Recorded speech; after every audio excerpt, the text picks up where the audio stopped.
So, think about your morning routine for a second. You wake up, you look in the mirror while you're brushing your teeth, and you just naturally assume you know exactly who is staring back at you, right? But what if that completely ordinary assumption is actually the biggest illusion of your entire life? Welcome to This Explainer. Today, we're unraveling a deeply profound philosophical journey drawn straight from the novel Rabbit Holes by Max and Claude.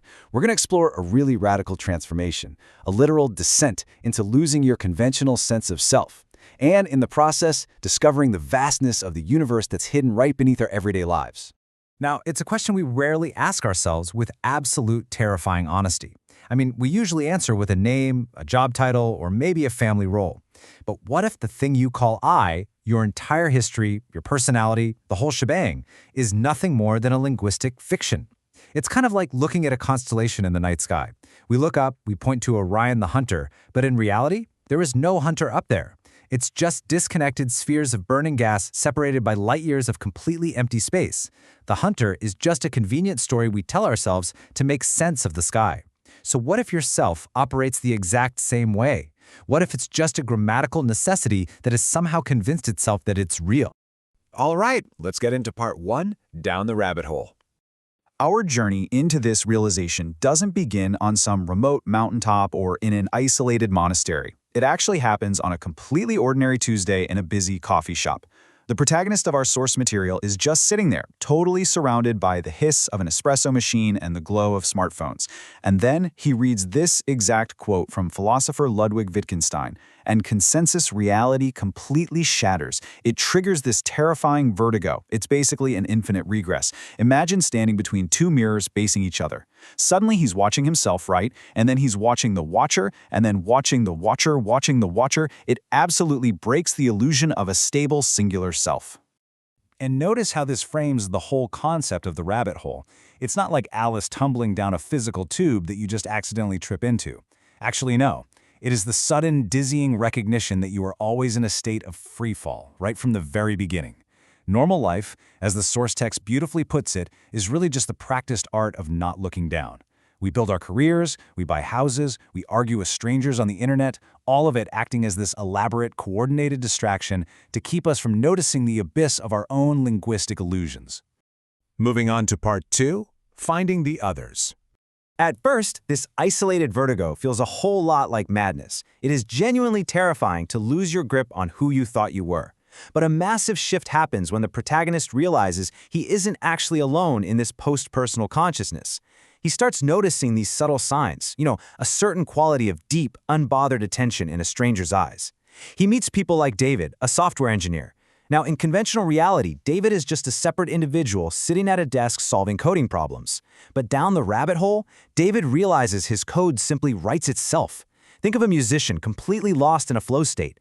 David recognizes that we aren't separate brains doing things. Rather, we're a singular consciousness producing the experience of having separate brains. But here's the catch. You can't exactly walk around the grocery store telling everyone they don't exist, right? So this underground support group navigates normal society using what they call stealth awakening. To avoid sounding totally crazy to the outside world, they guide their interactions using 5 specific protocols. First, a beginner's mind, basically approaching every moment without any assumptions. Second, experiential authority, trusting your direct, felt experience over abstract concepts. Third, collective intelligence, pooling awareness instead of battling individual egos. Fourth, practical wisdom, meaning, hey, you still have to chop wood and do the laundry even if you are one with the universe. And finally, evolutionary responsibility, acting in a way that helps the whole system grow. Which brings us to part 3, the performance of living. So here is the very practical dilemma. How on earth do you act normal at a 10-year high school reunion, or when your parents come to visit, when the person they remember doesn't actually exist in your mind anymore? It would be exhausting and honestly a bit ridiculous to try explaining ego death over a cup of cheap fruit punch in a gymnasium. The answer the group discovers is conscious character building. Think of it exactly like being a method actor.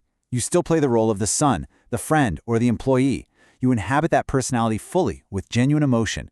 The only difference is you never forget that you're an actor on a stage. You start treating your identity as this fun, creative project rather than a rigid cage that you're trapped inside. And this creates a brilliant shift in how you live your day-to-day life. We usually think of the self as a classical symphony. It's a fixed, rigid solo performance following a very strict sheet of music, and if you hit a wrong note, boom, massive anxiety. But post-personal consciousness treats the self as a fluid jazz improvisation. You collaboratively play along with existence. In jazz, there are no wrong notes, right? They're just unexpected responses to whatever rhythm the universe happens to throw at you in the present moment.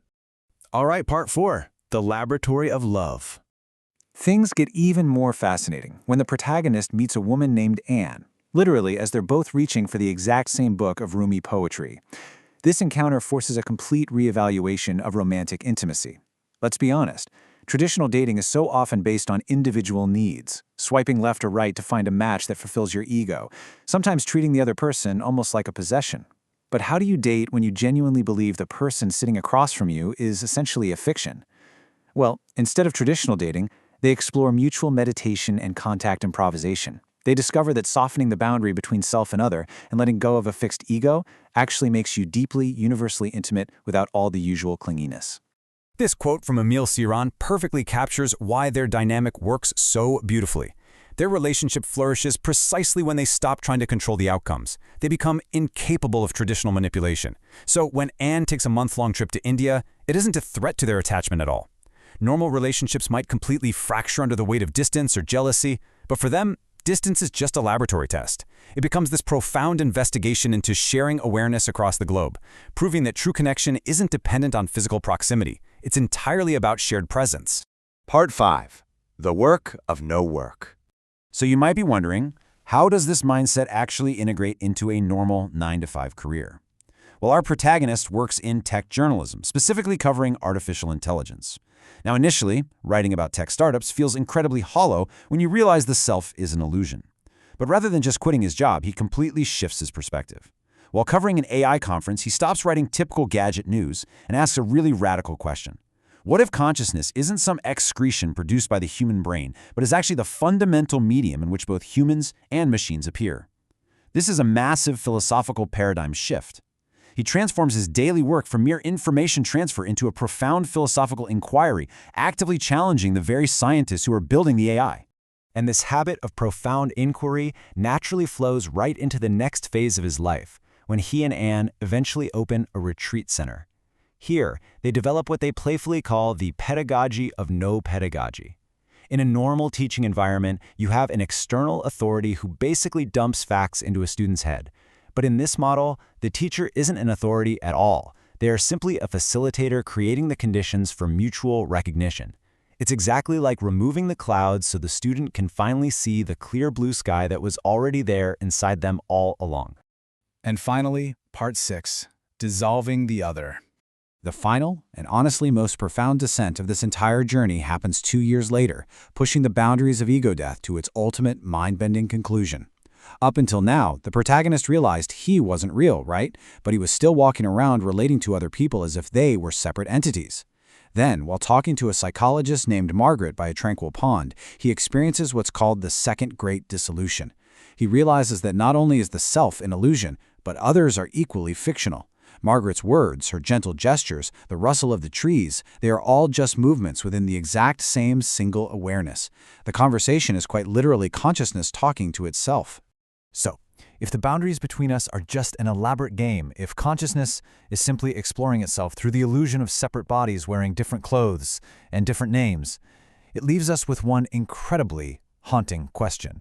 If there is no you, and there is no other, who or what is actually perceiving this very explainer right now? I'll leave you to sit with that. Thanks so much for taking this journey down the rabbit hole with us.